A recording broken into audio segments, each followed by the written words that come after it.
սննդի ոլորտում սանիտարական գրքույկը շատ դեպքերում դարձել է ձևական թուղթ, արժեզրկելով այդ փաստաթղթի իմաստն ու կարևորությունը։ Աշխատողը կարող է եւ իրավունք ունի անվճար հիմունքներով հետազոտվել իր տեղամասային պոլիկլինիկայում, սակայն գործատուն պահանջում է յուրաքանչյուր 6 ամիսը մեկ գնալ իր մատնանշած բուժհաստատություն եւ որոշակի ֆիքսված գումարի դիմաց բույսննում անցնել։ Նմանատիպ դեպքերը շատ են հատկապես սուպերմարկետներին կից ֆուդ-կորտերում, ամեն քայլափոխին հանդիպող արագ սննդի կետերում, արտադրամասերում, երբ աշխատողն անմիջական շփում է ունենում կաթնամթերքի, մսամթերքի, հացաբուլկեղենի եւ այլ մթերքների հետ։ Այնպես է ստացվել, որ ես մոտ 1 տարի աշխատել եմ Սասի ֆուդ-կորտում ու այնպիսի բաներ եմ տեսել այնտեղ գնալուց, որ առհասարակ չէի կարա պատկերացում կազմեի, էլի։ Գնացել եմ այդտեղ լավ աշխատավարձի համար, որ պրեստիժ տեղ է, գնում ես նորմալ աշխատանք, բայց այդ ընդհանրապես այդպես չի։ Ինչ քո պատկերացումներն է, դրա լրիվ հակառակ պատկերն է ու ինչ որ իդեալական ներկայացնում են, ընդհանրապես իրան չի համապատասխանում։ Դրսից գրավիչ է, բայց ներսից ընդհանրապես ոչ վերաբերմունքի պահն է նորմալ, ոչ աշխատավարձի, ոչ առհասարակ ոչ մի բան, էլի իմ պատկերացումներին չէր համապատասխանում։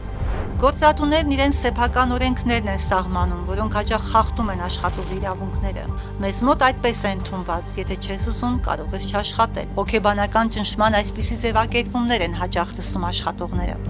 Ինձ ասացին, որ պետքա բուժզննում ասես, դե պարզ է, սննդի հետ ես աշխատում ու բուժզնումը իմ համար էլ էր, պարտադիր էր, բայց ինձ ասացին, որ պետքա գնամ իրանց նշած պոլիկլինիկան բուժզնում անցնել, բայց բուժզնում անցնելու ու ասացին, որ պետքա 5000 դրամ վճարեմ դրա համար ու իմ գրպանից, որ այդ բանին ինձ հարմար չէր։ Ես նշեցի, կարամ գնամ իմ գրանցված պոլիկլինիկան բուժզնում անցնելու համար, որ այդ 5000 դրամը ես ավել չտամ։ Իրանք ասեցին, որ որտեղ ուզում ես գնա, բայց միևնույն է այդ 5000 դրամը մեկա պետքա վճարես, որովհետև կարգն է այդպիսին։ Ու ես ստիպված, որ ինձ աշխատանք էր պետք, ես այդ 5000 դրամը ես տվել եմ, որ կարողանամ հասնեմ աշխատանքի։ Օրենքի համաձայն պարտադիր բժշկական զննման ծախսերը պետք է վճարի գործատուն, ոչ թե աշխատողը։ Փաստաբան Գուրգեն Թորոսյանը նշում է, որ օրենքը նախատեսում է որոշակի իրավիճակներում բժշկական զննության պարտադիր լինելու հանգամանք, սակայն նաև ընդգծում է, որ դա ոչ բոլոր աշխատողներին է վերաբերում։ Փաստաբանի խոսքով, թեև յուրաքանչյուր գործատուն ինքն է սահմանում բույսնման ժամանակացույցը, սակայն աշխատանքային օրենսգիրքը հանրային սննդի ոլորտում աշխատողի համար նախատեսում է բույսննում, առնվազն տարին 1 անգամ։ Կա նաև կառավարության համապատասխան որոշում, որը ըստ ոլորտի նախատեսում է, թե ինչ հաճախականությամբ պետք է աշխատողը բույսննում անցնի։ Ինչ վերաբերում հանգամանքին, որ արդյոք ինքը վիճելի է կամ կասկածելի է արդյոք, որ գործատուն ուղարկում է պարբերաբար զննության, դա ուղղակիորեն գործատուի պարտականությունն է ուղարկել աշխատողին զննության, մեկ այլ խնդիր է, թե պրակտիկ կիրառելիության մեջ կամ իրականում արդյոք գործատուն վճարում, թե չի վճարում։ Առհասարակ պարտադիր բժշկական զննության հետ կապված նորմը դա աշխատանքային օրենսգրքի 249 հոդվածն է, որի 6-րդ կետն է ուղղակիորեն նախատեսում, որ պարտադիր բժշկական զննությունը իրականացվում է գործատուի հաշվին։ Առողջապահական եւ աշխատանքի տեսչական մարմնի հիգիենիկ, սանիտարահիգիենիկ եւ հակահամաճարակային վերահսկողության վարչության գլխավոր տեսուչ Լիլիթ Հունանյանը նույնպես փաստում է, որ աշխատողի պարբերական բուժզննումը իրականացվում է գործատուի կողմից, որը սահմանված է ինչպես աշխատանքային օրենսգրքով, այնպես էլ կառավարության որոշմամբ։ Նախնական պարբերական բժշկական զննությունների պատասխանատուն գործատուն է եւ եթե խախտում է արձանագրվում, տուգանվում է վարչական պատասխանատվության է ենթարկվում գործատուն եւ անգամ կապ չունի սննդի կազմակերպություն է, թե ինչ կազմակերպություն է, աշխատողին ժամանակավորապես ազատելու իրավասություն ունի առողջապահական եւ աշխատանքի տեսչական մարմինը։ Աշխատողը պետք է իրազեկված լինի իր իրավունքների մասին, պետք է հետաքրքրվի, ինչ հետազոտություններ է անցնում, որ օրենսդրական հիմքով է անցնում, պետք է ծանոթանա համապատասխան որոշմանը եւ արդեն ինքը պահանջի գործատուից։ 1 ամիս առաջ անցած հետազոտությունները աշխատանքի ընդունվելիս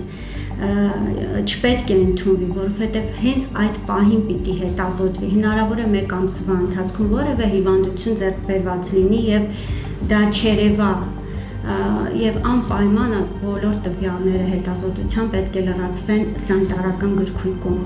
Եթե 1 ամիս առաջ հետազոտվել է այլ նպատակով եւ չունի սան գրքույկ, պետք է նորից հետազոտվի։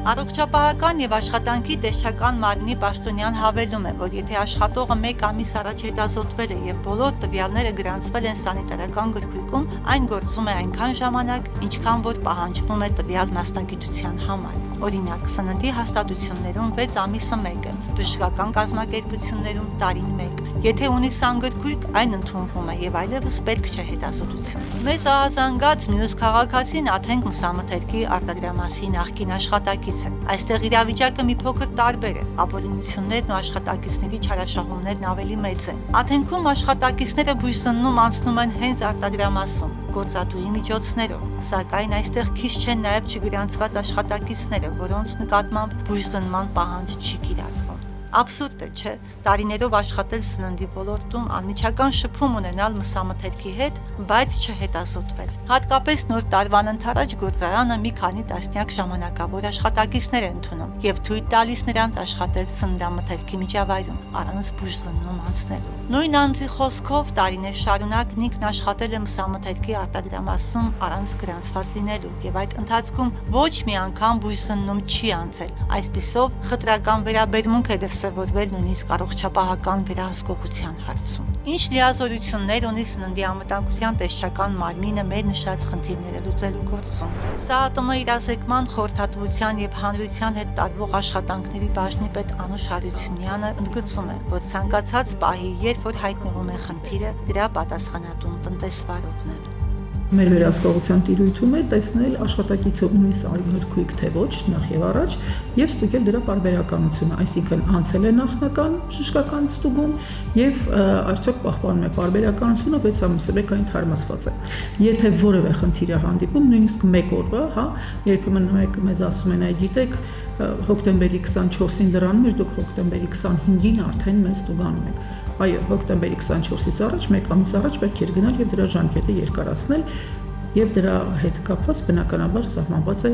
վարչական պատասխանատվություն տուգանք։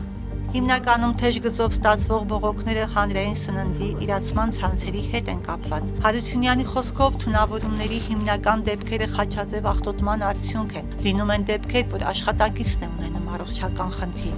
Լինում են դեպքեր, երբ որևէ խնդիր մենք չենք հայտնաբերում, բայց առողջապահական մարմինները հայտնաբերում են աշխատակցի մոտ խնդիր, թեև նա անցել է պարբերական ստուգումները, ունի սանիտարական գրքույկ եւ այլն։ Այս խնդիրն էլ առաջանում է տնտեսավարողի անուշադրությունից, այսպես թե այնպես նա ենթարկվում է պատասխանատվության, վարչական տուգանքի,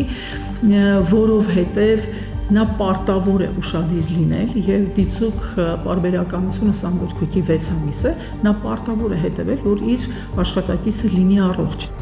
Տեսչական մարմինը մարդուն հետևողը չէ, նա սննդամթերքին հետևողն է եւ մարդուն հետևելու միակ ճանապարհը սանգրքույկի ստուգումն է, որը ժամանակին կատարվում է։ Վստահեցնում է սննդի անվտանգության տեսչական մարմնի ներկայացուցիչը։ Եվ հետո